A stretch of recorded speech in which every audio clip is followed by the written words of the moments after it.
"Get out of my house, you disgusting little liar." That's what my 30-year-old sister spat at me right before shoving my suitcase into the rain. It stung, not just because of her words, but because of the man standing behind her.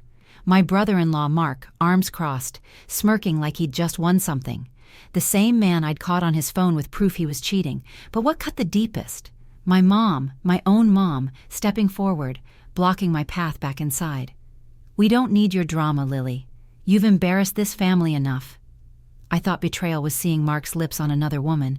Turns out, the real heartbreak is watching the people you love most hand you over to the wolves. They thought they'd silenced me. They had no idea they'd just started a fire I wouldn't let die. Funny how one night can split your life in two. If you've ever felt your chest cave in from someone else's lies, leave me a "I understand" in the comments. Because you're not alone. 2 months earlier. The rain outside Ohio has a way of pulling you backward in time. Sitting by the window of my old bedroom, I can almost hear the echoes of a younger me, quiet, tucked into corners, watching life swirl around my sister, Lisa. The curtains, pale and worn from years of sunlight, sway with every gust. I press my palm against the cool glass, watching droplets race each other down the pane, and it takes me back to that day. Lisa's wedding had been the brightest thing this house had ever seen. The living room exploded with flowers that smelled too sweet, and everyone seemed to orbit her like she was the sun itself. I'd helped set the tables, arranged the place cards, even stayed up 2 nights straight sewing a small tear in her veil. I told myself it was worth it, worth shelving my own plans for school, worth picking up extra shifts to help pay for those last-minute costs she didn't tell Mom and Dad about. Mark. God, Mark was magnetic, not just handsome. He had this easy charm that made people lean closer when he spoke, like he was letting you in on a secret. I remember him laughing at the reception, his arm wrapped tight around Lisa, the lights from the dance floor glinting in his eyes. I'd heard things, whispers about how he liked to flirt when she wasn't looking, but I'd brushed them aside. That night, I thought, he loves her. He has to. Who would risk this kind of happiness? I didn't know then how much my loyalty would cost me. Lisa spun through her life in a way I never could. She made friends in minutes. She could walk into a room and somehow everyone would know her name before she'd even taken off her coat. I envied that, though I'd never say it out loud. We were sisters, but it always felt like she was a story people wanted to read, and I was the margin notes no one noticed. After the wedding, I moved back into this room for a while, the same faded posters on the wall, the same desk where I used to write in a journal I never finished. Outside, the rain kept coming, just like tonight, tapping against the glass in the same uneven rhythm. Back then, I thought if I stayed close, I could hold our family together. Lisa and Mark could lean on me, and maybe we'd be stronger for it. There were moments, small, flickering things, that should have warned me. The way Mark's eyes lingered a second too long when Lisa left the room. The casual jokes that skirted too close to being personal. One time, during a barbecue in Mom's backyard, I caught him leaning over the fence, talking to our neighbor's teenage niece in a way that made my stomach knot. He noticed me watching and just smiled, lifting his beer like we were sharing some private joke. I told myself I was overthinking. You do that when you want to believe the best in someone. You edit the moments that don't fit the picture. The truth is, I was proud of how much I'd given up for my sister. I told friends I didn't mind skipping out on things I wanted, college out of state, a shot at an internship in Chicago, because Lisa needed me. I told myself sacrifices meant something, that they'd be remembered. The rain grows heavier now, the sound like static between stations. It's funny how quickly a memory can shift in tone. Back then, the daydream of her wedding felt warm. Now, when I replay it, there's a chill that wasn't there before. I see Mark's smile in the photographs, but it doesn't sit right in my head anymore. It's too polished, too rehearsed. I pull the curtain closed halfway and sit back on the bed. My reflection in the window stares back at me, older, sharper around the edges. There's a voice in my head I wish I'd heard sooner. You were never just helping. You were setting yourself up to be hurt. The old floor creaks when I shift my weight, and for a second, I think I hear footsteps in the hall. Probably just the house settling, but it leaves a strange tension in my chest. This room used to feel safe. Now, even in my own memories, it feels like the start of something that's going to unravel. I remember that night after Lisa's wedding, when the guests had left, the lights were low, and the music was just a hum from the speakers still running in the corner. I'd walked past Mark on my way to the kitchen.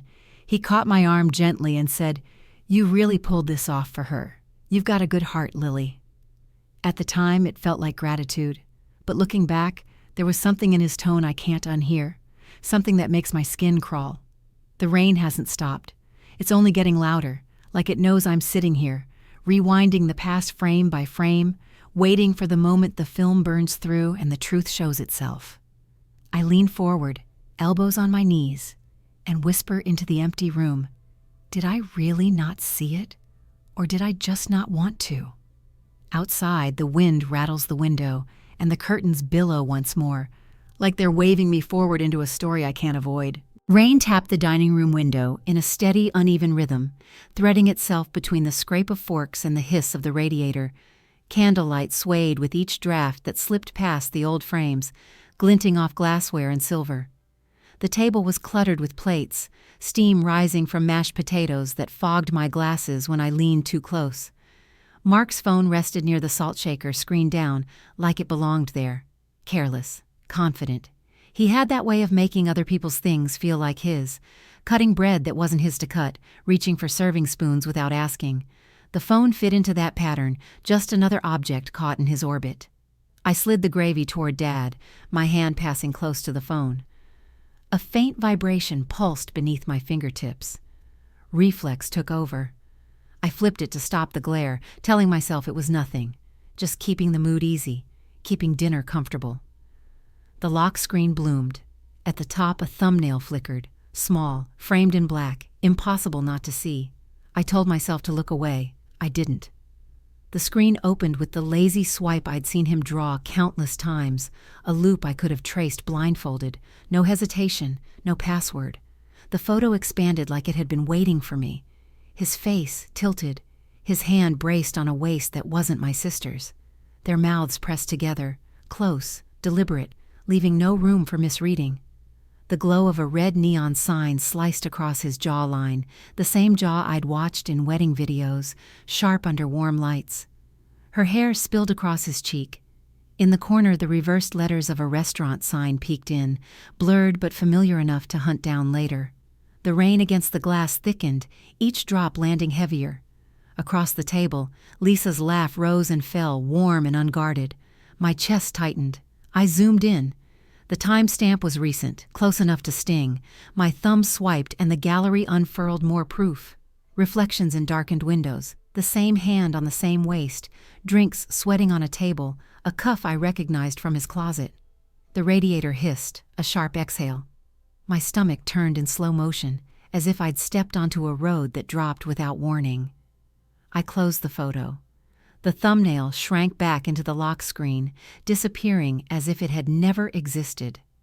My hand set the phone down in the exact spot I'd found it, careful not to change its angle.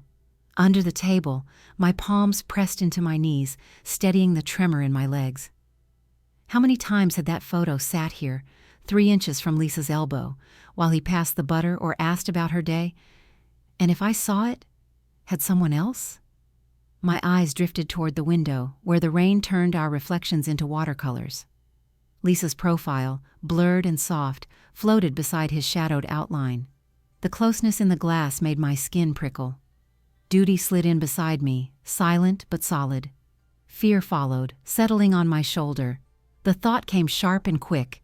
Tell her and crack the world open, stay silent, and live with the rot. The spoon in my hand felt heavier than it should.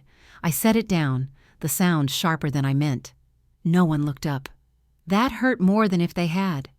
I reached for the potatoes, pretending my world hadn't tilted.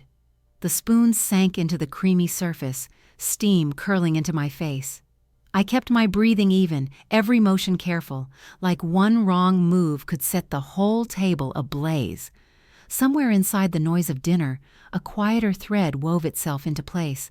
If a thumbnail could bloom for me, it could bloom for someone else. If I'd stumbled into this, maybe someone had before. And if they had, what did they do with it? Outside, The rain's rhythm steadied again, ticking against the window like a metronome. Inside, the secret hummed under the wood grain of the table, alive and dangerous. I forced my gaze to my plate, but the image clung to the edges of my vision. The neon slash across his jaw, the shape of his hand, the freckle constellation on her collarbone.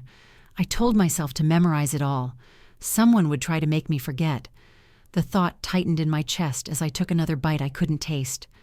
I would make it to the next room, then the next breath, then the next choice. But the question had already planted itself too deep to ignore. Who else knows? And what happens when they decide to move?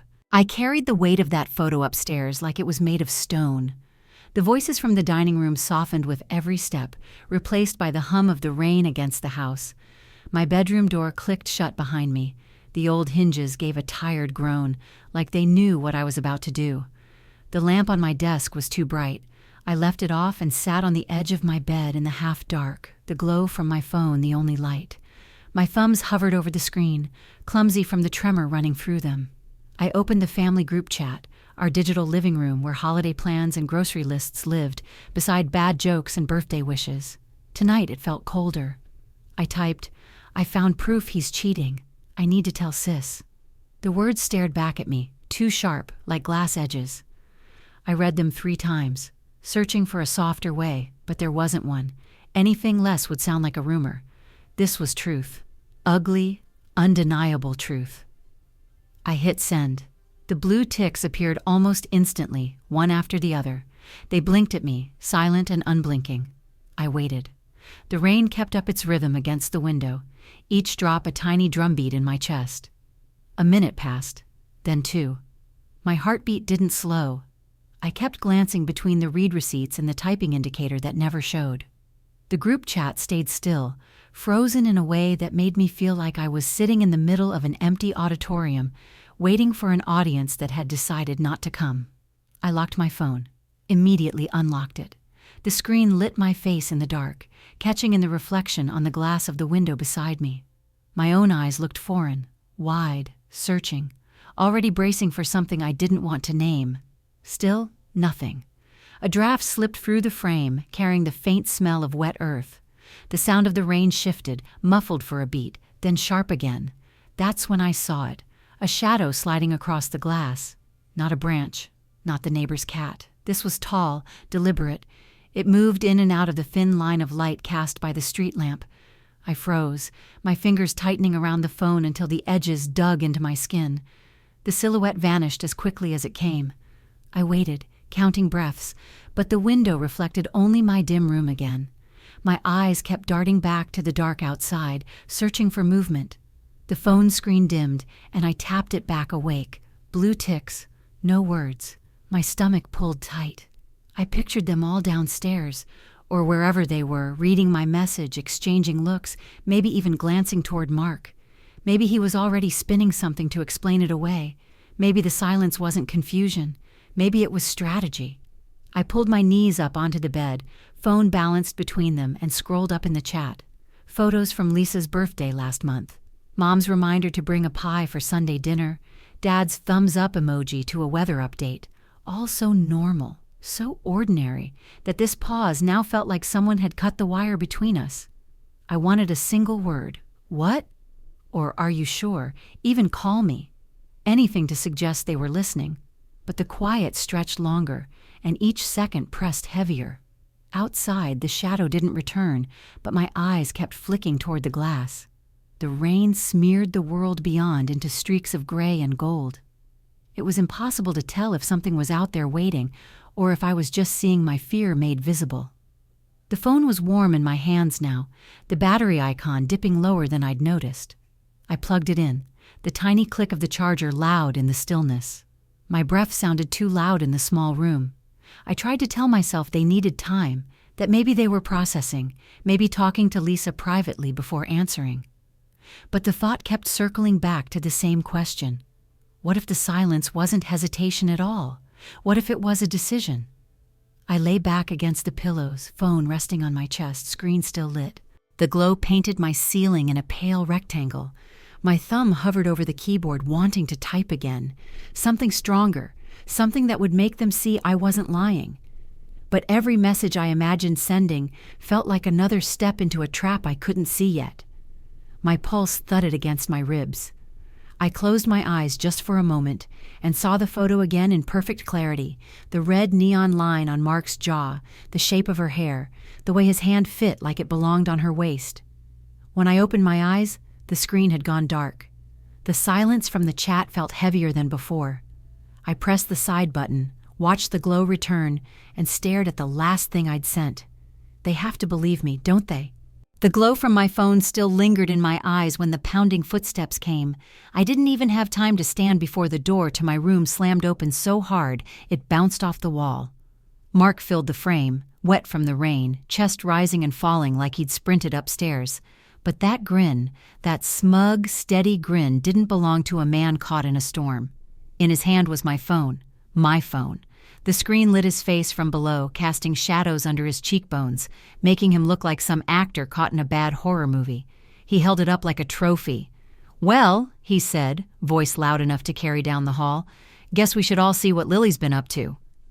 I barely had time to process before he stepped aside, letting Mom and Dad in behind him. Their eyes darted from me to the phone, then back again. Mark tapped the screen and spun it toward them. It was a text. My name at the top. My words. Except they weren't mine. "I can't stop thinking about you. Lisa doesn't have to know." My chest went cold. The edges of the room seemed to slide away. Mom's hand flew to her mouth. "How could you, Lily?" Her voice cracked in a way I'd never heard. Dad's jaw clenched, his head shaking slowly, like the weight of me had suddenly doubled on his shoulders. "We raised you better than this."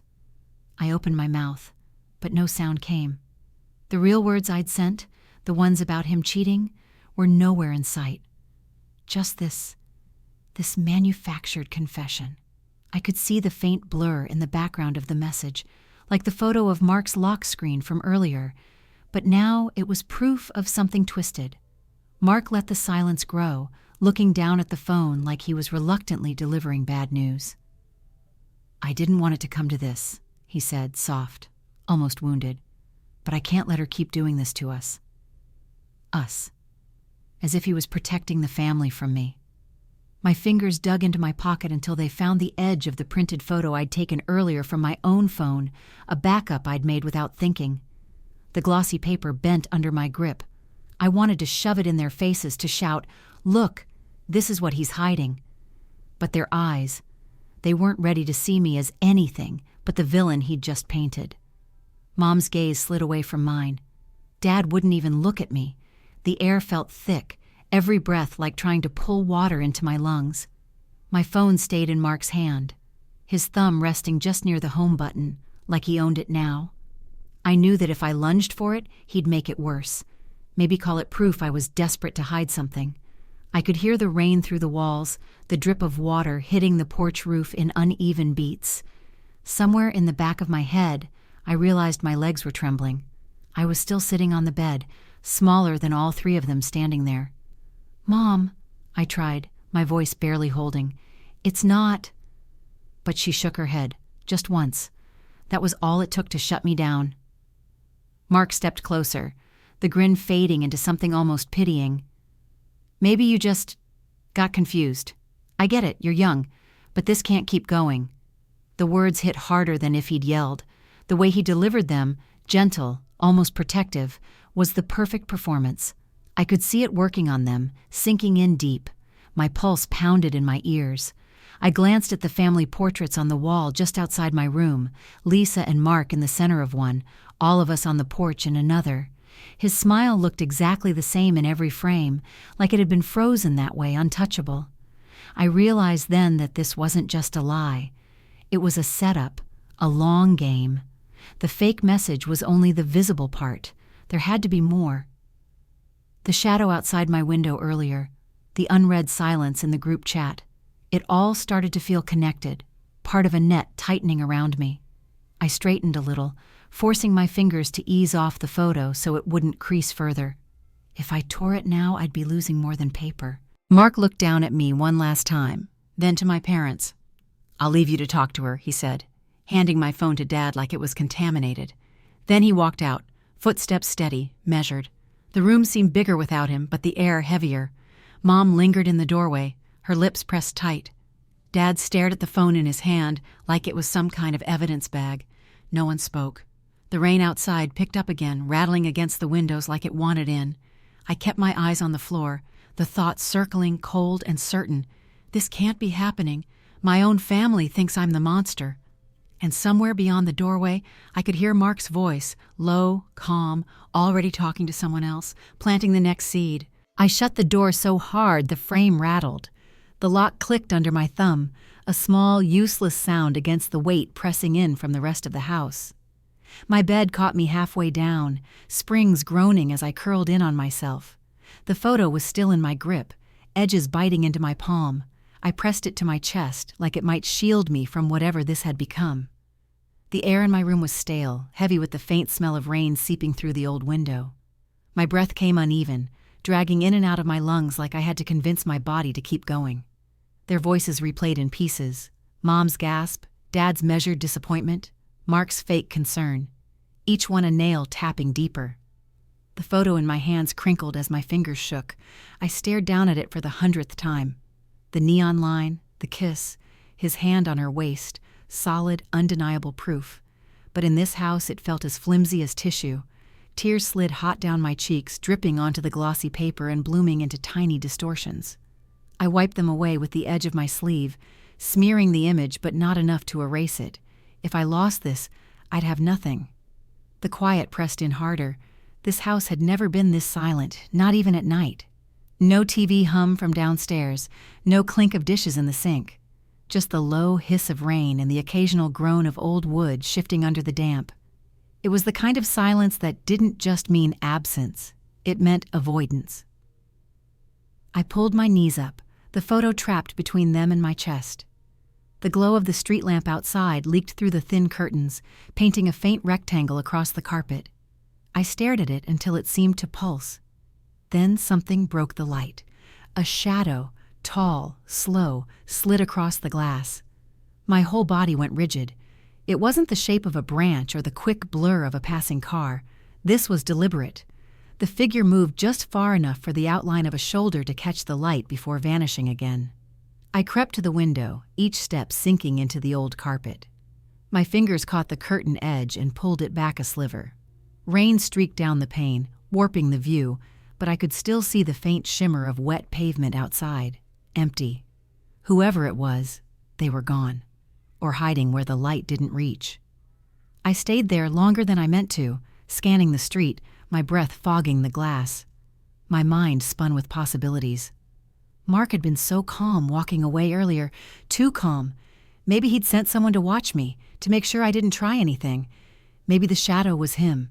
A shiver ran down my spine, but it wasn't the kind that keeps you frozen. Something sharper was beginning to push up under the fear. My hands tightened on the curtain. The photo was still on the bed. I grabbed it on my way back and sat at the desk. The clutter around me, pens that didn't work, old receipts, a cracked mug, felt suddenly useless, meaningless against what I was holding. I needed to do something with it, but every option seemed dangerous. If I tried to send it, he'd find a way to twist that too. If I kept it, he could take it like he took my phone. The buzz of my cell phone made me jump. It was face down on the desk, screen lighting up the wood in a pale, watery glow. The number said blocked. No voicemail icon, no text, just the insistent vibration that seemed to crawl through my hands. I didn't answer. My thumb hovered over the screen, but something in my gut said that was exactly what they wanted. To hear my voice, to know I was here, alone. The vibration stopped, leaving the room even quieter than before. I set the phone down slowly, the sound of it touching the desk louder than it should have been. My reflection stared back at me from the black glass, eyes red, hair sticking to my cheek where the tears had dried. I leaned back, pressing the photo flat on the desk, smoothing out the crease I'd made when I was clutching it earlier. Every detail was still there, unchanged, even though the world around it was tilting. "Am I really alone?" I whispered into the dark. "Or is he tightening his grip?" The rain answered with another steady burst against the window, but nothing else moved. Not outside, not in the hall. Just me, in a locked room, with proof that felt more dangerous to hold than to lose. The question still hung in my head, am I really alone or is he tightening his grip, when I shoved the chair back from my desk. The legs scraped the floor hard enough to make my teeth clench. My fingers wrapped around the photo, the paper warm from my hands, edges sharp against my skin. I wasn't going to sit up here, locked away, letting his lies grow roots. The hallway outside my room was dim, lit only by the spill of light from the living room below. I took the stairs fast, each step heavy enough to make the wood groan. The photo stayed in my fist, face down, my thumb pressed over the part where his lips touched hers. Voices floated up from the bottom, low, steady, like the conversation was rehearsed. Mark's voice rose once in a soft laugh, and it made my grip on the photo tighten until the paper bent. When I stepped into the living room, all eyes turned. Mom was perched on the edge of the couch cushion, hands clasped so tightly her knuckles were white. Dad stood with his arms crossed, eyes fixed on a spot just over my shoulder, like I was too close to look at. Lisa sat in the armchair, knees pulled up, mascara blurred under her eyes. And Mark leaned back against the wall like he'd been waiting for me. That same smirk tugged at the corner of his mouth, patient and smug. I didn't give them time to speak. I crossed the room and slapped the photo onto the coffee table so hard it made the candles flicker. "Look at this." My voice cracked halfway through, but it didn't matter. The image between us said everything. Mark didn't even glance at it. He just watched me, eyes half-lidded, like I was a kid throwing a tantrum over a broken toy. Lisa leaned forward, her gaze flicking down to the photo. For half a second, her lips parted like she might ask a question. But then she looked at me, and her face hardened. "You're lying," she said, her voice trembling but certain. I blinked at her, not understanding. "It's right there. No." She shook her head, tears slipping down her cheeks. "You're making this up. This isn't him. Or if it is, you've twisted it somehow. I know you, Lily. You don't like him." The words hit like stones. "Don't like him? He's cheating on you, Lisa. You think I'd risk this?" I gestured at the room, at the wall of silence between me and the rest of them. "For something petty?" Mom's voice cut in, sharp. "Enough. You've caused enough damage tonight." Dad's chin dropped in a slow shake. "You need to stop before you ruin this family." The room swelled with voices, Lisa crying, Mom scolding, Dad's quiet reprimand, all bleeding into each other. It was a wall of sound pressing against me, drowning out the one truth sitting on the table between us. Through it all, Mark didn't move. He let them speak for him, the smirk never slipping. His arms stayed folded, and every so often he'd glance at me like we were sharing some private joke that only he understood. I wanted to scream, to grab the photo and shove it into their hands until they couldn't deny what they saw. But something in me shifted instead. I straightened. My hands dropped to my sides, my pulse steadied. They weren't going to see it tonight. Not because the proof wasn't there, but because they'd already decided what to believe. And I wasn't going to beg for their trust while he stood there, soaking up every second of my humiliation. The voices kept coming, but they sounded far away now, like I was listening from underwater. My eyes stayed on Mark, and for the first time all night, I let him see that I wasn't folding. Not yet. They won't break me, I told myself. I'll prove this somehow. The photo stayed on the table when I turned and walked away, its glossy surface catching the light just enough to follow me to the edge of the room. I was still standing in the hallway, the muffled chaos of the living room fading behind me, when my phone buzzed in my pocket. One short vibration, then another. I almost ignored it. My hands were still stiff from clutching the photo, my head ringing with voices that weren't mine. But the name on the screen made me pause. Jenna. We hadn't talked in weeks. I swiped the screen, and instead of a call, a message popped up. "You need to see this." A video file sat underneath, thumbnail dark, a blurry frame of someone's shoulder and part of a wall. I tapped it without thinking. The screen went black for a beat, then came the sound, laughter, low and unhurried. Not just anyone's, Mark's. That same laugh I'd heard at barbecues and family photos. In moments Lisa swore he was just being charming. But here, without the buffer of clinking glasses or background music, it sounded sharper, meaner. Man, His voice spilled out, easy and smug. I set her up to keep my secret. She's too naive to see it coming. The words crawled over my skin. I sat down hard on the edge of my bed, the phone warm in my palm. The rain against the window faded under the sound of him, like the room itself leaned in to listen. She thinks she's got proof? I control the proof. He let out another laugh, softer now, like he was savoring the line. Lisa won't leave me, not over her. The family will choose me, always. Every muscle in my body tightened. I didn't realize my other hand had curled into a fist until my nails dug into my skin. I replayed the clip, not because I needed to hear it again, but because some part of me needed to burn it into memory. Every pause, every inflection, every bit of venom tucked inside the casual tone, it was a map of his mind. My eyes drifted to the window, where the rain blurred the world outside into streaks of gray. And then, just like before, the light shifted. A figure moved past, slow, almost curious. My stomach twisted. This time, I didn't rush to the curtain. I just sat there, phone in one hand, the other clenched tight, letting the shape linger in my peripheral vision. Whether it was him or someone he sent, it didn't matter. The message was the same. I'm watching. I turned back to the phone. Jenna hadn't sent anything else. I typed, "Where did you get this?" and my thumb hovered over send. But I stopped. If he was watching, maybe he was listening too. Maybe he had a way of knowing. I erased the words, set the phone down face first on the bed, and stared at the shadow under the curtain until it dissolved into stillness again. The recording kept looping in my head, each repetition scraping away whatever doubt I had left about his intentions. This wasn't just about me catching him. This was about him making sure that if anyone fell, it would be me. His safety net was built from my ruin. I pictured Lisa hearing that recording, her face shifting from confusion to rage, not at him, but at herself for believing him. I pictured Mom's hands shaking, Dad's voice breaking. I pictured the smirk wiped clean.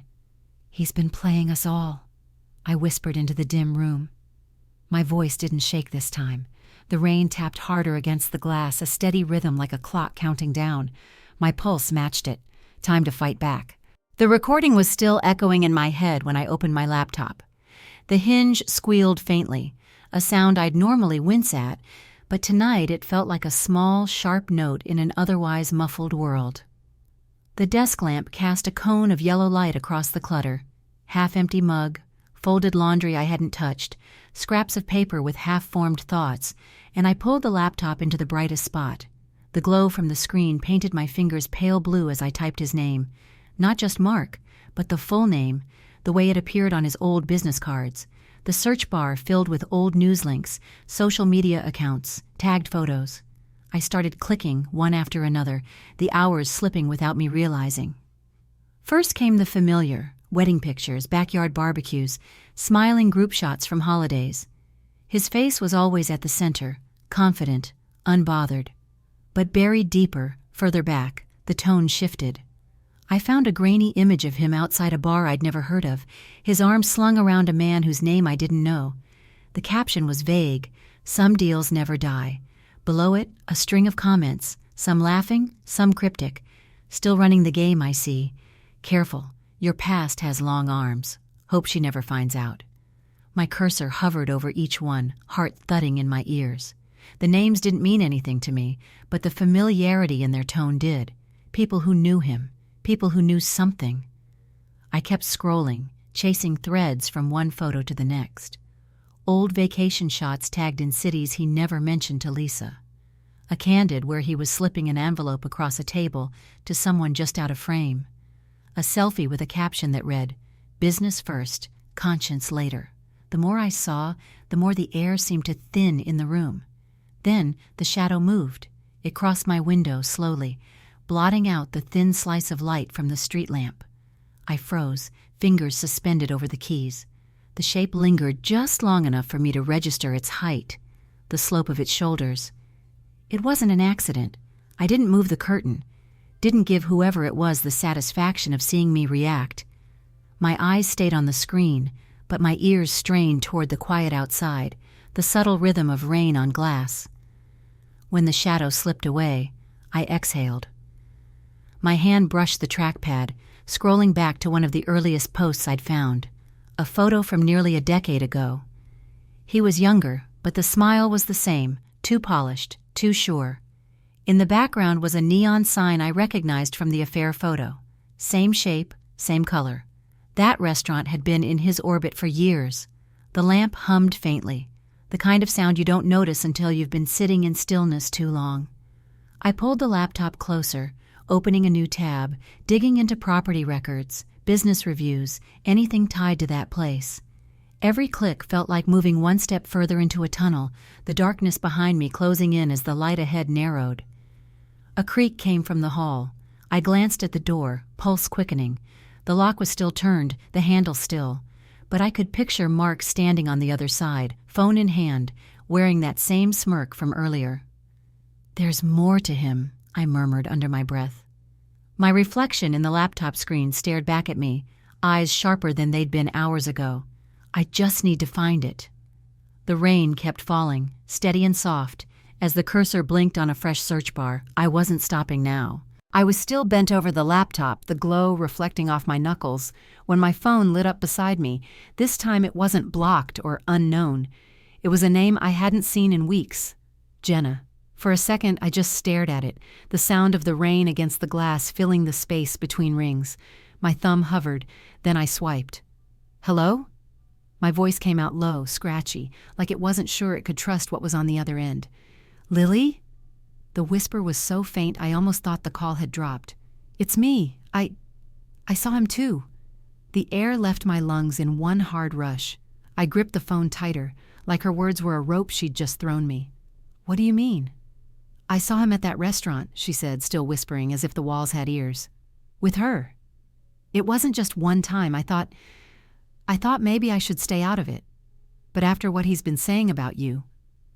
I closed my eyes. Relief and anger tangled in my chest. Finally, someone who wasn't guessing or doubting or telling me to drop it. "Jenna," I said, my voice shaking now for an entirely different reason, "we have to stop him." There was a pause on her end, the sound of her breathing shallow and quick. "I'm with you, whatever it takes." For a moment the room felt warmer. I looked toward the window where the street lamp's light glowed soft against the rain. It wasn't enough to erase the shadow that had been lingering in my mind for days, but it cut through the chill that had settled in my bones since this all began. I told her about the photo, the fake text, the recording.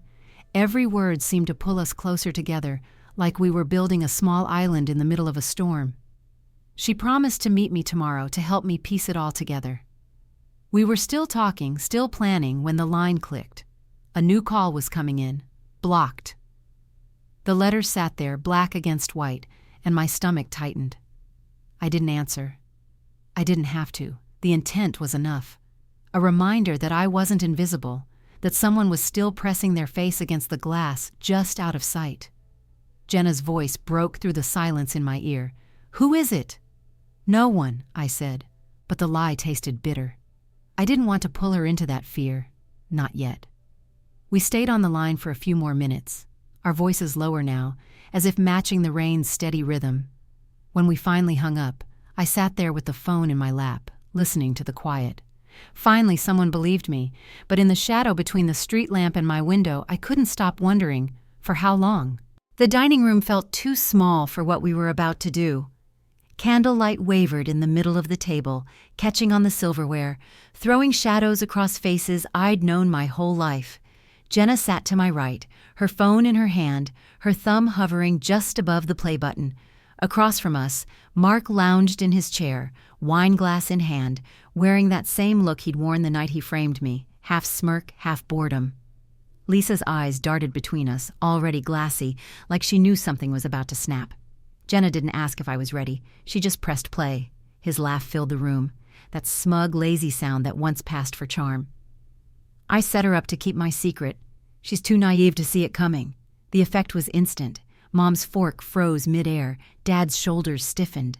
Lisa flinched, her gaze flicking to Mark like she might catch him denying it. But he didn't.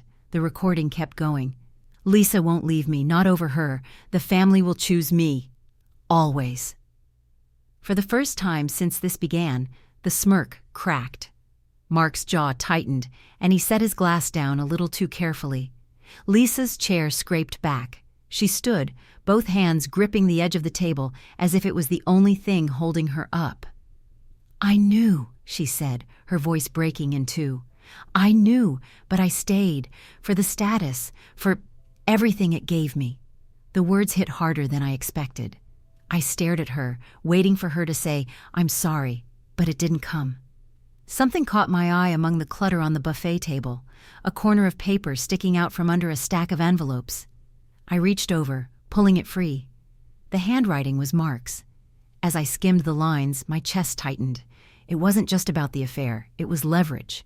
Threats wrapped in polite phrasing, mentions of joint accounts, debts in her name, what he'd have to do if she didn't play along. Every sentence was another lock on the cage he'd built for her. I slid the letter into the light. "You knew what he was doing to you, and you let him do this to me?" Lisa's tears turned sharp. "Don't put this on me. You should have come to me quietly. You made it public. You embarrassed us." Us, as if we were still on the same side. "Why didn't you tell me?" My voice rose before I could pull it back. "Because I knew you'd blow it up," she shouted.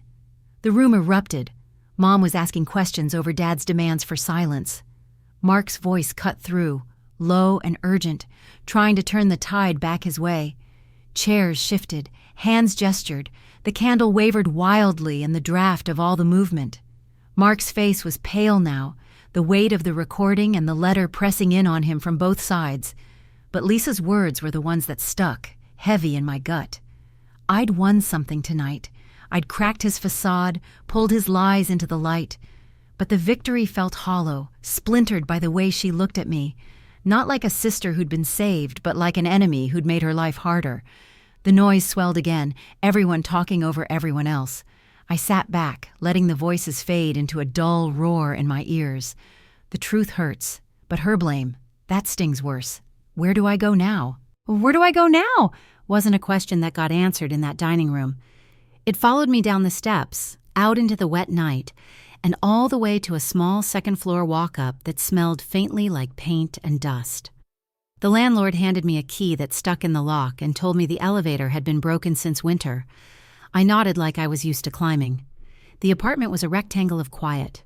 One window, one lamp, a mattress on the floor that made the room look bigger than it was.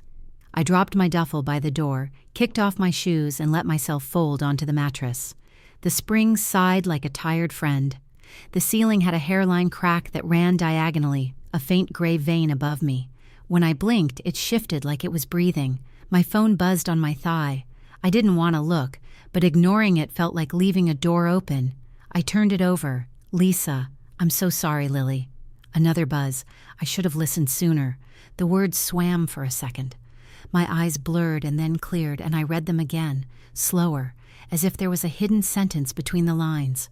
I pressed the heel of my hand into the center of my chest until the ache there spread and thinned. The mattress fabric turned dark under my cheek. I didn't make a sound. The room did it for me. Pipes ticking, the distant thunk of someone else's door, rain scanning along the window in soft, steady strokes.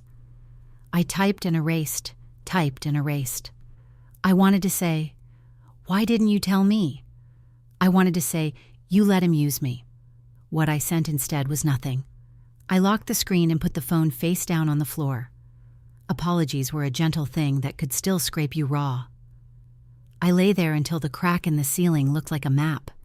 When the rain eased, I pushed myself up and opened a box labeled "Kitchen" with a thick black marker.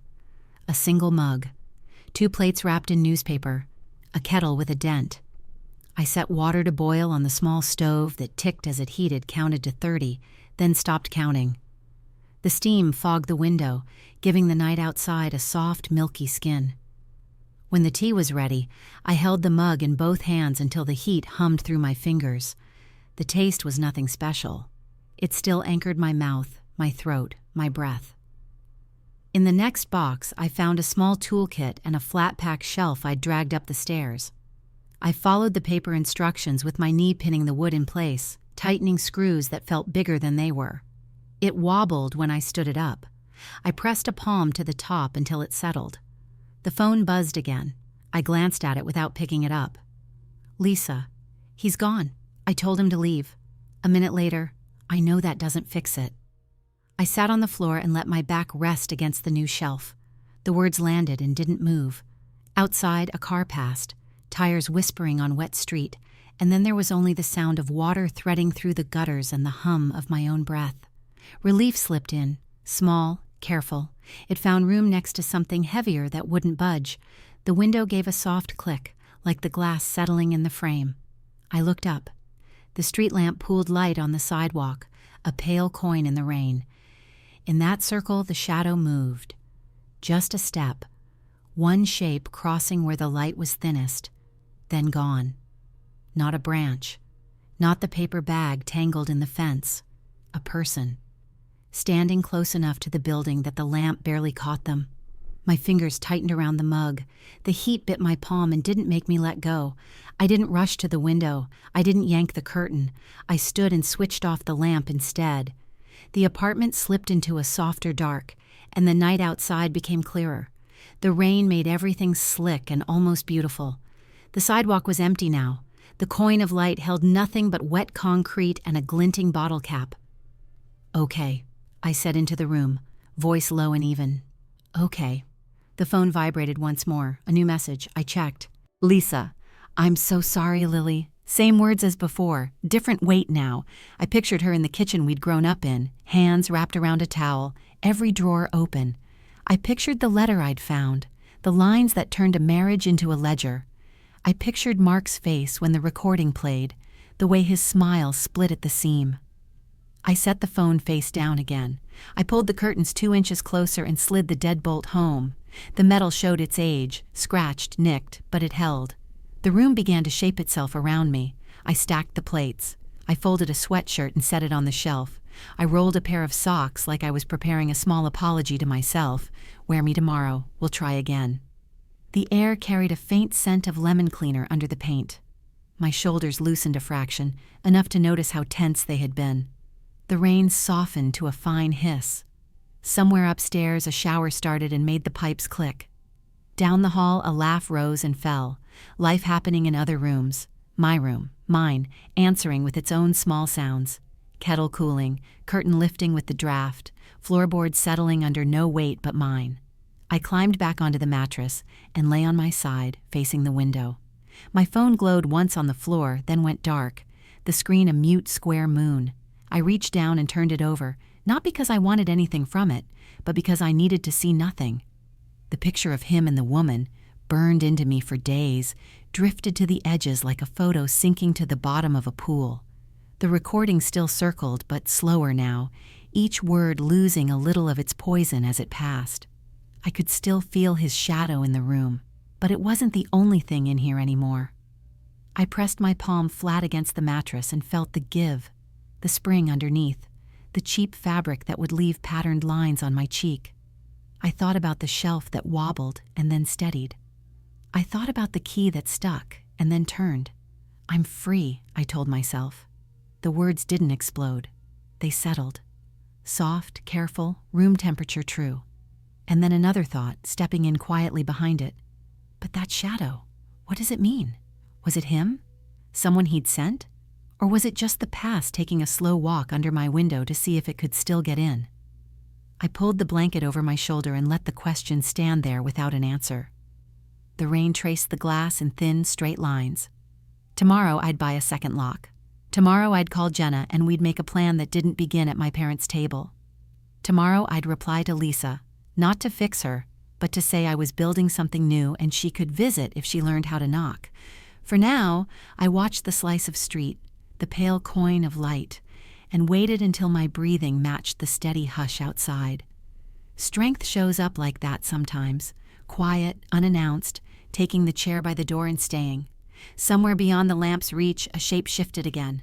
I didn't move. I let it pass. The morning light spilled across my floor in long, warm stripes. It was the first time in weeks I'd woken up without the weight of someone else's noise in my head. No shouting from the dining room, no footsteps pacing the hall outside my door, just the soft hum of the city below, faint and far enough to feel safe. I curled up in the chair by the window, knees drawn close, a sketch pad balanced on them. The paper was still clean except for the first few pencil lines. My hand moved slowly, tracing shapes that weren't just pictures. They were pieces of the last months, fragments stitched together in graphite. The outline of a key. A chair with one leg shorter than the rest, a shadow without a face. The pencil rasped over the page, steady and small like a heartbeat. I'd never thought drawing could feel like breathing, but here it was, keeping me alive in a different way. Every stroke pulled something sharp from under my skin and left it on the paper where it couldn't cut me anymore. The sunlight reached my ankles, warm enough to make me shift and stretch, toes curling against the rug. In the glow, my apartment didn't look so bare. It looked honest. No furniture I hadn't chosen. No walls that remembered his voice. Just a room that answered to me. The phone sat on the table beside me, screen dark. I hadn't opened the family group chat in days. When I finally tapped it, the silence inside was almost louder than the messages had been before. The last thing Lisa had sent was a picture of an empty table. No caption. No one had replied. I stared at it for a moment, waiting for the familiar rush of heat in my chest, but it didn't come. All I felt was the space their absence had made, and the way I could breathe inside it. I went back to my sketch. My hand remembered the angle of the street lamp outside my window, the way its light pooled like a coin on wet concrete. I drew the blur that sometimes passed through it at night, the thing I could never quite catch, the shadow. It wasn't gone, not really, but I'd stopped letting it own my nights.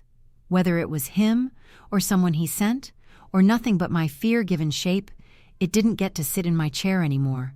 I leaned back, pencil resting against my lip. The truth was, I might never know. And that was okay, because the one thing I could know, the thing I could hold, was that I'd walked out, I'd stayed standing, and I was still here. I thought about the way Mark's voice had cracked when the recording played, the way Lisa's words had twisted between confession and blame, the way I'd felt, holding the letter in my hands, realizing every lie he'd told wasn't about me. It was about keeping his world from collapsing. And it did collapse, just not the way I expected. The lesson, if there was one, had come slow and quiet, like this sunlight. You can't stop people from betraying you. You can't make them choose the truth. But you can choose what you build after they're gone, and you can choose to build it on your own terms. The page in front of me was filling up now, edges crowded with symbols I knew by heart. My story, in shapes only I could read. I signed it in the corner, not because I needed anyone else to see it, but because I needed to claim it. I set the pad down and let my gaze drift to the window. Outside, the street lamp was off, its post casting only the thinnest shadow on the sidewalk, the same spot where I'd once seen something move. I smiled, not because I knew the answer, but because I didn't need it anymore. "I'm enough," I whispered into the quiet, letting the words land in the room. Shadow or not, my voice matters now. The air felt lighter, the kind of stillness that didn't make you feel alone, just steady. I reached for my phone, opened the camera, and took a picture of the sketch. Then I drafted the caption in my head before the first line even hit the screen. If you've survived family betrayal, like and comment your story below. Subscribe for more real tales. It wasn't just an invitation, it was a door. I hit save. Then I sat back and let the sunlight keep drawing its slow shapes on the floor, knowing someone somewhere would step through.